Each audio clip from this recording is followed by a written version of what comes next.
તો બનાસકાંઠાના કાંકરેજમાં પાણી ભરાયેલા ખાડાના કારણે મહિલા પટકાઈ। થરા સર્વિસ રોડ પર બાઇક પર સવાર મહિલા ખાડામાં પડી ગઈ અને સમગ્ર ઘટનાના સીસીટીવી પણ સામે આવ્યા છે।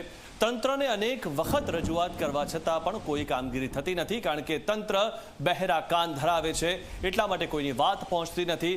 અને આ સીસીટીવી દ્રશ્યો જે આપ જોઈ રહ્યા છો તેમાં ખાડાના કારણે મહિલા નીચે પટકાઈ હતી। પાણી ભરેલા ખાડાના કારણે મહિલા પટકાઈ હતી।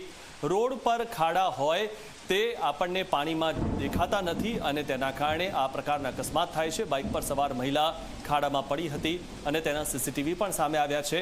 આ દ્રશ્યો જે આપણને સૌને દેખાઈ રહ્યા છે, પરંતુ તંત્રને નહીં દેખાય, કારણ કે તંત્રને કોઈ કામ કરવાનું હોતું નથી। તંત્રને કોઈ પડી નથી હોતી કે લોકો ભલે ખાડામાં પડે કે મોતને ભેટે, તેમને કોઈ જ ફરક પડતો નથી।